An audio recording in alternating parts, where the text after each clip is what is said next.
Rekan-rekan terkasih, kita bertemu lagi dalam sesi perkuliahan untuk pengelolaan data skala besar. Saat ini kita memasuki sesi yang ke-14, kita akan mengambil tema tentang Social Media Analytics, dan kita akan coba membahas sebuah studi kasus dari hasil riset bersama kami para dosen yang bertemakan tentang Virtual Alumni Tracer atau disingkat filter.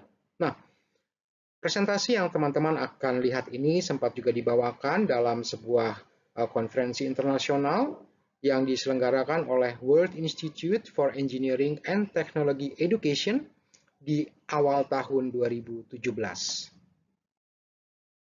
Sebagai pengantar dalam perjalanan riset ini, kita akan mencoba melihat beberapa latar belakang. Yang pertama adalah sulitnya untuk menemukan data tentang pekerjaan yang dilakukan oleh alumni dalam dunia profesional mereka setelah menyelesaikan studi. Nah, kalau menyelenggarakan survei, tentu akan sangat sulit karena lulusan sudah tersebar di berbagai tempat, kemudian biaya yang diperlukan juga akan sangat tinggi. Nah, sebaliknya, apabila kita mencoba untuk memanfaatkan search engine ataupun mungkin halaman-halaman dari media sosial, maka ada tantangan ekstra yang kita perlu atasi, yaitu bagaimana untuk bisa memisahkan, membedakan nama-nama alumni yang mungkin saja akan sama antara alumni yang berada di dalam baik satu universitas maupun lintas universitas. Nah, oleh karena itu, meskipun ada tawaran yang sangat baik secara teknologi melalui search engine dan juga halaman-halaman media sosial, tetap perlu dilakukan adanya pendekatan untuk bagaimana melakukan pembedaan terhadap nama-nama yang muncul, ya, nama-nama yang dicari, serta dalam kaitan dengan melakukan tracing alumni, juga diperlukan adanya semacam prediksi, ya, tentang apa sih yang sebenarnya dilakukan oleh seorang alumni di dunia profesionalnya. Nah, disinilah kita akan mencoba untuk melakukan riset dengan memanfaatkan teknologi yang ditawarkan serta beberapa algoritma dari pembelajaran mesin dan juga untuk pengelolaan data yang jumlahnya sangat masif dari hasil search engine tersebut sebagai bagian riset untuk bisa menghasilkan sesuatu yang mudah-mudahan bermanfaat ya dalam pelacakan alumni. Sebagai landasan berpikir dari pelaksanaan riset ini, kita bisa bayangkan bahwa dari sebuah universitas akan terdapat sebuah basis data yang berisi nama-nama alumni. Tentu saja disertai dengan berbagai macam data yang menyertainya. Misalkan terkait dengan nama, alamat tempat tinggal, nomor handphone, ataupun mungkin data-data lain yang terhubung dengan apa yang dikerjakan oleh alumni tersebut. Nah, dalam kaitannya dengan melakukan pelacakan alumni pada saat alumni-alumni tersebut sudah lulus dari perkuliahan, dan kalau dilakukan secara otomatis dengan memanfaatkan misalkan mesin-mesin temu balik seperti Google, maka diperlukan adanya mekanisme untuk membedakan nama. Nah, nama-nama yang berhasil dibedakan dari hasil pelacakan yang ada di mesin temu balik ya atau search engine tersebut, tentu nantinya akan bisa kita validasikan ya. Dalam arti misalkan divalidasikan melalui hasil pelacakan lebih dalam pada media sosial sehingga akan bisa mendapatkan kontak ataupun informasi yang lebih valid. Nah, hasil inilah yang nantinya akan melengkapi ya atau di sini disampaikan sebagai filling ya atau database filling, pengisian database kembali dari hasil validasi terhadap database alumni yang sudah ada. Nah, kemudian tentu saja seandainya pihak universitas ingin melakukan survei lebih lanjut, paling tidak sudah terdapat update informasi yang mungkin akan membantu. Ya, misalkan terjadi perubahan alamat, atau mungkin terjadi perubahan email, atau mungkin terjadi perubahan nomor kontak, dan sebagainya. Jadi bisa dikatakan bahwa riset ini akan mencoba untuk memanfaatkan ya teknologi dalam arti hasil-hasil temu balik dan juga media sosial untuk bisa memvalidasi database alumni sehingga hasilnya diharapkan akan bisa membantu dalam pelaksanaan survei yang lebih dalam dari hasil update informasi yang sudah dilakukan. Pelaksanaan riset sendiri akan dibagi ke dalam beberapa tahap. Ada 2 tahapan besar. Yang pertama adalah mencoba untuk melakukan pembedaan nama atau name disambiguation. Ya, dengan cara kita memanfaatkan metode clustering ya dari nama-nama yang dicari di dalam hasil dari pencarian di internet ya melalui search engine. Ya, bisa dibayangkan, misalkan kita pengen mencari sebuah nama, maka nama tersebut akan kita lemparkan ke search engine. Hasil search engine yang begitu banyak, ya, dengan nama-nama yang sama dengan apa yang kita cari, maka tentu diperlukan adanya mekanisme untuk membedakan, ya, mana yang sebenarnya kita cari. Nah, hasil clustering dari nama-nama yang diasumsikan sama dengan hasil pencarian yang kita inginkan, inilah yang kemudian nantinya akan menjadi dasar ya setelah ditemukan ya adanya klaster-klaster yang relevan terhadap sebuah nama, maka akan dimanfaatkan berikutnya sebagai tahap selanjutnya dari riset adalah untuk melakukan klasifikasi terhadap hasil klaster. Nah, apa yang diklasifikasi di sini adalah mencoba untuk menemukan apa sih yang dikerjakan atau apa dunia profesional yang digeluti oleh seorang alumni yang telah ditemukan namanya. Nah, kembali kita akan mencoba memanfaatkan hasil dari temu balik mesin search engine di internet untuk membedakan pekerjaan, melakukan prediksi pekerjaan berdasarkan beberapa pendekatan, yaitu dengan memanfaatkan ya, pelacakan terhadap kata-kata kerja yang muncul, kemudian kata-kata benda yang muncul, ataupun gabungan dari kata benda dan kata kerja, sehingga akhirnya akan bisa didapatkan hasil prediksi pekerjaan yang dianggap sesuai untuk alumni yang dicari tersebut.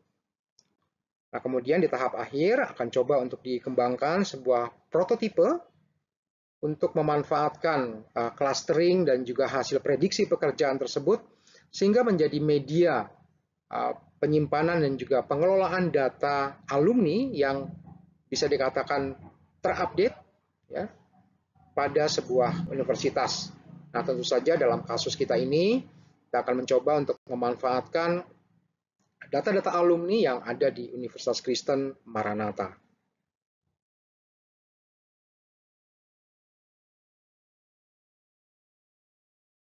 Pendekatan yang dilakukan untuk melakukan clustering di sini adalah memanfaatkan sebuah algoritma dasar yang dinamakan dengan UPND, Unsupervised Person Name Disambiguation. Idenya sederhana, yaitu kita mencoba untuk mengelompokkan halaman-halaman web yang memiliki nama-nama yang dianggap sama. Nah, bagaimana kita bisa menemukan nama-nama yang dianggap sama tersebut? Tentu saja dengan mencoba untuk melihat kemunculan dari kata-kata yang ada di sebuah halaman hasil pencarian dibandingkan dengan halaman pencarian yang lainnya. Nah, di sini kita akan memanfaatkan teknik yang dinamakan dengan n-grams sebagai cara untuk menemukan overlappingnya. Ya, n-grams itu berarti jumlah kata yang berurutan, ya, sejumlah n itu bisa 1, 2, 3, sampai seterusnya, dan urutan dari n kata tersebut akan dibandingkan antara satu halaman hasil pencarian dengan halaman pencarian yang lainnya sebanyak jumlah halaman yang kita inginkan. Nah, tentu saja di sini perlu kita batasi, jadi kita akan mencoba untuk melihat hasil n-gram dari setiap halaman web yang kita bandingkan, tapi dengan catatan bahwa nilai similaritas hasil perbandingannya akan dikelompokkan ya, ke dalam sebuah kelompok yang sama jika lebih besar dibandingkan dengan nilai threshold tertentu. Ya, di mana nilai threshold di sini adalah rasio dari n-gram yang di-shared atau yang overlap, berarti dalam hal ini antara satu halaman dengan halaman yang lainnya. Nah, jika ditemukan ya bahwa sebuah halaman nilai similaritasnya lebih besar dari nilai threshold tersebut, maka halaman tersebut akan diklaster sebagai sebuah klaster yang sama. Ya, idenya seperti itu yang dilakukan oleh UPND. Nah, tetapi perlu diketahui bahwa secara kenyataannya apabila kita ingin melakukan temu balik informasi dari hasil pencarian web, maka ada halaman-halaman yang sebenarnya memiliki konten yang sama. Ya, atau boleh dikatakan di sini akan terdapat duplicate links. Ya, teman-teman bisa amati sebenarnya kalau teman-teman melakukan pencarian terhadap apapun melalui search engine, maka halaman-halaman ya terutama halaman-halaman di atas pencarian 50 atau ranking 50 ke atas itu biasanya akan muncul links yang duplikat. Nah, makanya kita mencoba untuk melakukan reduksi. Nah, ini ada algoritma yang mencoba mengenhance atau memperbaiki performa dari UPND dengan cara meremove ya, membuang halaman-halaman yang sama. Dan hanya akan diambil halaman yang berbeda ya, yang nilainya unik dengan nilai ranking tertinggi sebagai bagian untuk dilakukan clustering dengan algoritma UPND. Nah, dengan cara demikian tentu diharapkan bahwa ada sejumlah halaman dari hasil temu balik informasi dari searching yang dilakukan oleh search engine tersebut yang akan dibuang sehingga akan bisa meningkatkan efisiensi dari perhitungan yang dilakukan atau pembentukan klaster yang dilakukan dalam UPND. Nah, ide inilah yang coba untuk dilakukan di dalam riset untuk pelaksanaan atau pembentukan klaster ini. Hasil eksperimen yang telah dilakukan dengan mengimplementasikan algoritma UPND dan juga perbaikan algoritma UPND di slide sebelumnya, diuji cobakan terhadap 119 nama alumni Universitas Kristen Maranatha. Nah, nama-nama yang diambil tentu saja lintas fakultas dan lintas program studi. Kemudian dibentuklah query ya yang kemudian akan dimasukkan ke dalam search engine. Ya, kita akan mencoba melakukan pengayaan query dengan tidak hanya sekedar menyebutkan nama, tetapi juga dengan menyebutkan nama universitas, nama program studinya, ya, baik itu dalam bahasa Indonesia maupun dalam bahasa Inggris. Nah, teman-teman bisa melihat bagaimana performa secara jumlah klaster yang terbentuk ya pada saat memanfaatkan pengayaan query tersebut. Ya, nah kita lihat misalkan ya, kalau kita hanya menggunakan nama, maka jumlah rata-rata search engine yang berhasil dianggap sama, ya, itu ada 21, sekian halaman web. Ya, ingat ini rata-rata. Ya, kemudian misalkan ditambahkan dengan informasi terkait dengan universitas, terkait dengan program studi, baik bahasa Indonesia maupun bahasa Inggris, maka akan langsung dapat kita lihat hasilnya jauh lebih tersaring. Ya. Dan dengan hasil yang lebih tersaring, ya, maka jumlah klaster yang ada pun akan menjadi lebih kecil. Impact-nya adalah akan didapatkan klaster yang lebih terpercaya. Ya, jumlah klaster yang kecil atau jumlah klaster yang sedikit dengan jumlah halaman yang juga sedikit, maka konsekuensinya adalah kita akan mendapatkan hasil yang lebih valid. Ya, dan hal itu terbukti dengan adanya pengukuran terhadap korelasi Pearson ya, dengan nilai yang jauh lebih tinggi dengan memanfaatkan pengayaan query menambahkan nama universitas dengan juga nama program studinya dibandingkan hanya dengan semata-mata menggunakan nama saja. Nah, meskipun demikian ya, secara klaster kita bisa lihat bahwa dianggap punya validitas yang baik. Namun perlu diperhatikan bahwa pada saat kita mau mencoba untuk melihat ya bagaimana performa dari hasil searchingnya, ya, teman-teman bisa lihat di tabel yang berikutnya ya bahwa nilai dari akurasi yang ada dalam konteks memanfaatkan pengukuran longest common subsequence LCS, jadi mengukur berapa besar, berapa banyak irisan huruf ya, irisan alfabet yang ada di email address, nama, kemudian nama SMA, ya, provinsi, tanggal lahir dan sebagainya. Ya, teman-teman bisa lihat performanya secara average ya, di dalam tabel yang kedua. Kisarannya adalah sebesar 30%. Ya, jadi meskipun klasternya mungkin kita bisa anggap adalah klaster-klaster yang unik dan kita bisa mendapatkan nama-nama yang kita inginkan, tetapi ternyata ya, secara informasi dasar ada nilai yang memang masih dianggap tidak terlalu baik ya dalam kisaran rata-rata longest common subsequence-nya atau LCS-nya pada kisaran 30%, maka boleh dikatakan hanya sepertiga informasi yang kurang lebih bisa kita validasikan. Ya, memang tentu saja banyak isu-isu yang muncul kalau kita berbicara tentang tekstual, ya, tentang cara-cara atau konteks penulisan sebuah teks bisa saja berbeda meskipun memiliki makna yang sama, dan itu memang belum dilihat atau belum diteliti lebih dalam dari hasil riset ini. Nah, hal menarik berikutnya yang bisa kita lihat adalah bagaimana ya performa dari algoritma UPND dibandingkan dengan UPND yang direduksi jumlah halaman yang samanya ya atau jumlah halaman yang duplikatnya. Ya, secara waktu ya berbeda sangat jauh ya, bahkan memiliki efisiensi yang kurang lebih pada kisaran 60% lebih baik gitu ya dibandingkan kalau menggunakan UPND yang dasar ya.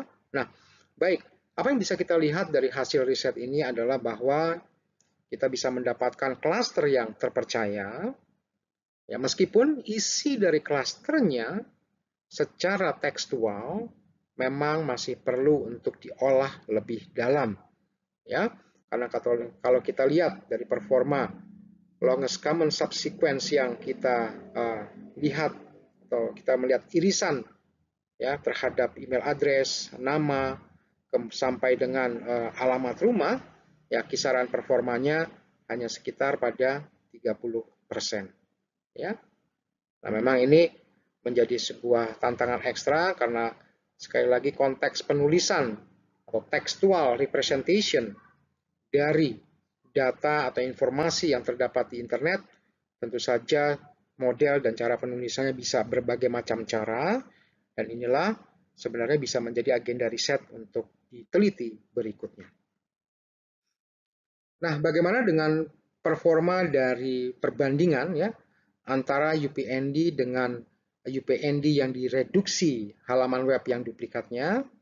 Ternyata kalau dilihat ya dengan hanya memanfaatkan algoritma reduksi dari UPND, ternyata untuk ya query-query yang sifatnya bisa kita yakinkan di sini, ya misalkan untuk query yang melibatkan nama, kemudian nama universitas dalam bahasa Inggris dan juga nama program studi dalam bahasa Inggris maupun juga dalam bahasa Indonesia sebenarnya memiliki ya rata-rata longest common subsequence yang lebih baik ya. Boleh dikatakan di sini mengalami peningkatan secara average ya untuk semuanya, baik itu bahasa Indonesia maupun bahasa Inggris dengan memanfaatkan algoritma UPND yang direduksi jumlah halamannya, ternyata performanya bisa meningkat. Ya, jadi bukan hanya meningkat secara sisi waktu pemrosesan, namun juga meningkat secara nilai dari ketepatan longest common subsequence yang overlap-nya. Ya, bisa dikatakan bahwa algoritma RED UPND memiliki performa yang lebih baik ya dibandingkan dengan UPND yang dasar, baik dari sisi waktu pemrosesan maupun dari sisi jumlah common subsequence yang beririsannya.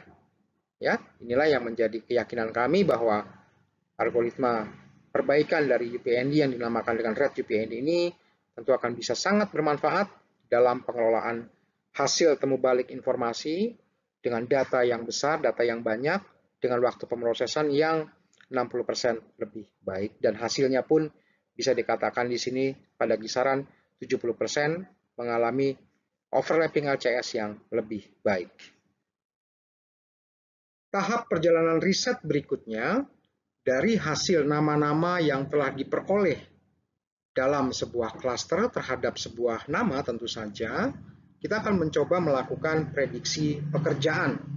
Ya, prediksi pekerjaan yang dilakukan oleh seorang alumni. Nah, dalam melakukan prediksi pekerjaan ini, maka dasar dari pendekatan yang dilakukan adalah dengan menggunakan kemunculan dari kata-kata, ya, jadi kemunculan kata atau term occurrences, ya, dari sebuah job target yang ada di sebuah profesi. Ya, contohnya misalkan job targetnya itu adalah untuk di bidang teknologi informasi, kemudian profesinya adalah sebagai programmer. Nah, bagaimana itu dilakukan adalah dengan mencoba mempertimbangkan kemunculan dari kata benda maupun kata kerja dari hasil klaster yang terbentuk terhadap pencarian temu balik informasi yang dilakukan search engine. Kemudian nanti akan dilakukan proses agregasi, ya, dengan merata-ratakan dari searching serta hasil dari prediksinya, kemudian nanti diambil nilai maksimumnya, maka kita akan mendapatkan pekerjaan yang ditargetkan, ya, atau yang diprediksi. Dan model dari agregasinya di sini kita akan menekankan dengan nilai probabilitas yang paling baik, ya, dengan mengambil top 3 dari hasil cluster yang ada pada algoritma UPND sebelumnya. Dalam slide ini teman-teman bisa melihat, ya, bagaimana kita mendefinisikan profesi, ya, bidang kerja, dan juga jenis jobnya, ya, atau role-nya. Ya, teman-teman bisa melihat misalkan bentuk dari field-nya atau bidang kerjanya adalah teknologi informasi, dengan target job di sini adalah sebagai hacker, sebagai sistem administrator, ataupun sebagai programmer. Nah, kemunculan dari kata-kata yang dihimpun di sini ini sebenarnya didasari dari deskripsi atau definisi pekerjaan, ya, masing-masing pekerjaan sesuai dengan apa yang ada di laman Wikipedia. Jadi kita memanfaatkan juga, ya, definisi pekerjaan, ya, masing-masing pekerjaan yang ada di dalam Wikipedia untuk kemudian kata-kata penting di dalamnya terkait dengan kata kerja, dengan kata benda, itulah yang nanti akan dijadikan sebagai model pembentuk job prediction-nya. Ya, jadi kata-kata yang muncul di laman Wikipedia untuk masing-masing job target inilah yang nantinya akan diambil, ya, di scrap, kemudian akan dijadikan sebagai pembentuk modelnya. Baik, kita akan mencoba untuk memvalidasi model yang terbentuk.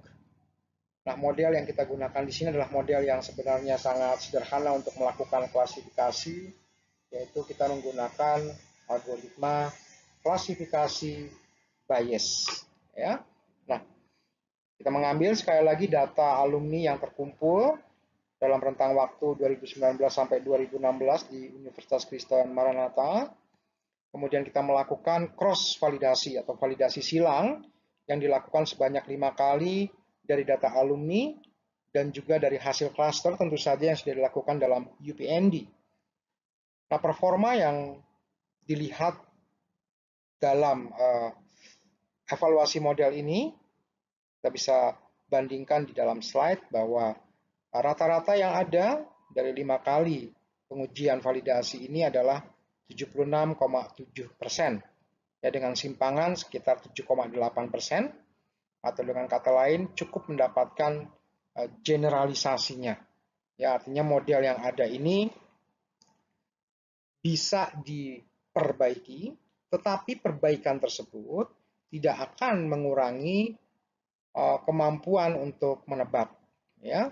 Nah, memang akan sangat baik kalau modelnya misalkan memiliki performa misalkan 90%, bahkan mungkin 95%, tapi kita harus hati-hati bahwa performa yang demikian tinggi di dalam melakukan validasi silang bisa saja karena adanya overfitting, ya. Nah, makanya kalau secara teoritisnya pada saat melakukan validasi silang dengan performa antara 75 sampai 80%, dengan simpangan rata-rata di bawah 10%, maka akan mendapatkan ya performa yang boleh dikatakan general, tetapi memiliki nilai akurasi yang baik.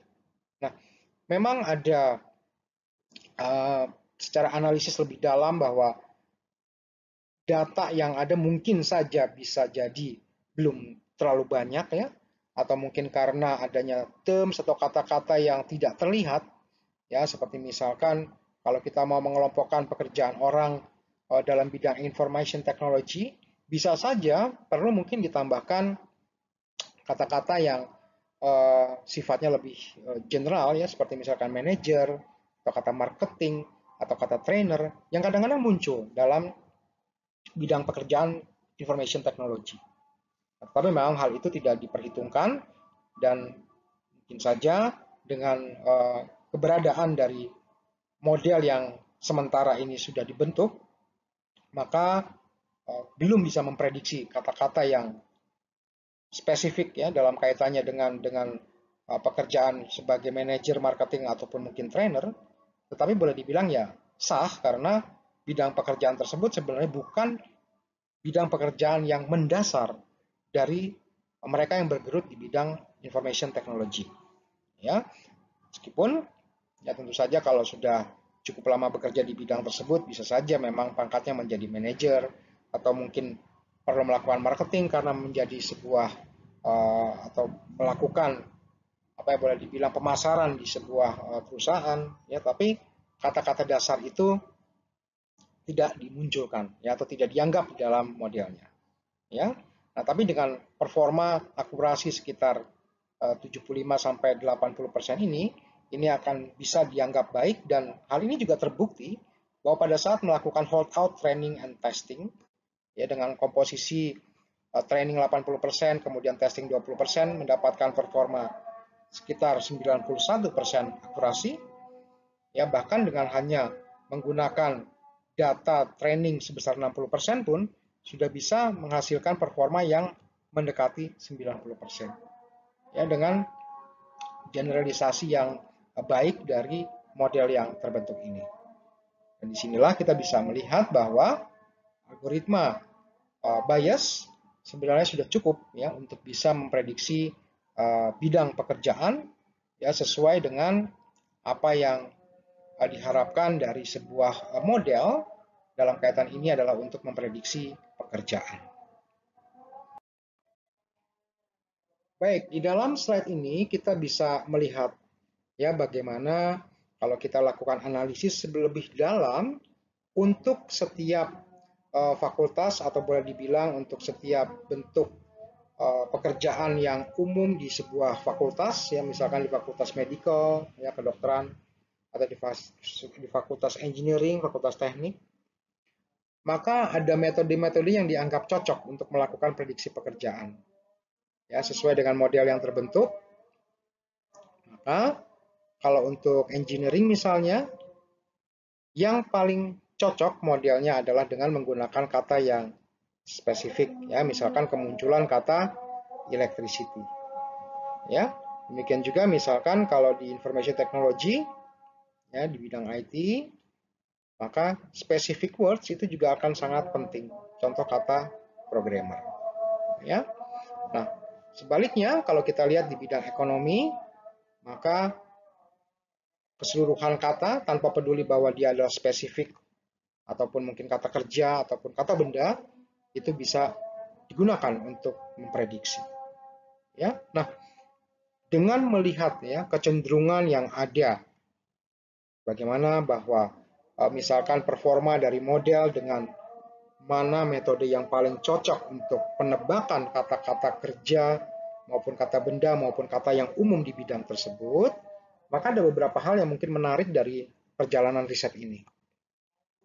Tapi yang pasti di sini, ya, dalam bidang-bidang pekerjaan yang kaitannya dengan engineering, ya maupun itu bidang teknik ataupun IT, maka perlu ada penekanan pada soft skills dan entrepreneurship. Kenapa? Karena kata-kata ini muncul di dalam realita, ya, tetapi di dalam pembentukan model kata ini belum muncul. Ya. Kenapa? Karena pada saat ingat tadi pada saat membentuk model kita hanya mengambil kata-kata yang spesifik, ya, terkait dengan bidang pekerjaan tersebut. Ya, tapi ternyata dalam realitanya teman-teman para alumni yang bergerak di bidang engineering ataupun mungkin maksudnya berkuliah di bidang engineering maupun yang di bidang teknologi, ternyata bidang pekerjaannya pun menyentuh pada hal-hal yang sifatnya soft skills dan juga entrepreneurship. Ya, dengan cara seperti ini kita juga bisa mengatakan bahwa misalkan untuk perbaikan kurikulum maupun untuk pengayaan materi dari pembelajaran yang dilakukan di kelas, maka untuk bidang engineering maupun mungkin untuk bidang IT perlu ditambahkan muatan-muatan untuk soft skills dan entrepreneur. Ya, nah, demikian juga kita bisa melihat dari hasil riset ini bahwa untuk bidang kedokteran, ya, bidang pekerjaannya itu sudah sangat spesifik, gitu ya. Bidang pekerjaan yang memang sudah sangat-sangat sesuai dengan apa yang diharapkan dari para alumninya, ya. Sekolah kedokteran ya bekerjanya sebagai dokter, ya. Tapi sebaliknya kalau bidang-bidang engineering justru malah bisa mengarah ke hal yang lebih umum. Ya, meskipun tentu saja diharapkan secara teknisnya kuat, ya, tapi punya keluasaan dan juga keluasan pola pikir. Nah, inilah yang didapatkan dari riset, ya, dengan cara melalui pembentukan model dan mengevaluasinya. Dalam tahap terakhir riset, kami mengembangkan sebuah prototipe di mana di dalam prototipe ini kita bisa memasukkan, menginputkan nama seorang alumni, kemudian bidang pekerjaannya, dan dari nama tersebut bisa dilakukan proses clustering dengan UPND, dan ya dari hasil clusternya pada akhirnya nanti kita bisa melakukan prediksi target pekerjaannya, ya. Dan ini yang nanti akan menjadi hal yang apa ya boleh dibilang cukup menarik ya untuk bisa melihat apa yang dilakukan oleh seorang alumni dengan hanya mencantumkan namanya, kemudian mencari hasil dari search engine, melakukan cluster dan prediksi job pekerjaan. Nah, sebagai contoh hasil, misalkan di sini ada seorang nama alumni dengan pendidikan dokter, ya, dari Fakultas Kedokteran.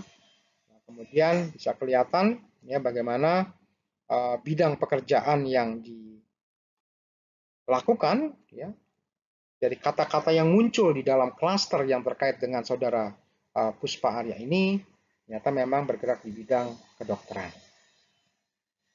Ya, dan ini bisa diambil langsung, kita bisa manfaatkan misalkan halaman LinkedIn, ya, terhadap sebuah nama tertentu untuk bisa memperlihatkan ya apa yang dikerjakan, misalkan nama rumah sakit atau mungkin pendidikan lanjutannya. Dan ini bisa diambil dari contohnya misalkan LinkedIn account. Nah, dengan cara demikian, ya, dalam perjalanan riset telah dilakukan 3 hal secara garis besarnya. Yang pertama tadi adalah melakukan clustering, kemudian dari hasil cluster melakukan job prediction.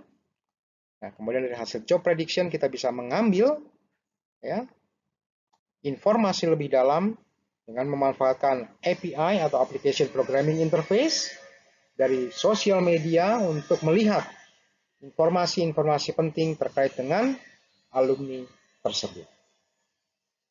Nah, demikianlah saya rasa yang bisa kami sharingkan dari hasil riset yang sudah dilakukan oleh beberapa rekan dosen, dan semoga bisa menjadi inspirasi dan juga mungkin bisa menimbulkan keingintahuan dari rekan-rekan sekalian, sehingga kita bisa memperbaiki dan juga memperdalam hasil riset yang sudah dilakukan ini. Semoga semuanya bisa bermanfaat yang sudah disampaikan dalam sesi ke-14 ini, dan sekali lagi semoga bisa memberikan juga inspirasi. Baik, tetap sehat rekan-rekan sekalian dan semoga tetap bersemangat untuk bisa menghasilkan sesuatu yang berguna untuk kita dan masyarakat. Terima kasih, sampai bertemu lagi di sesi berikutnya.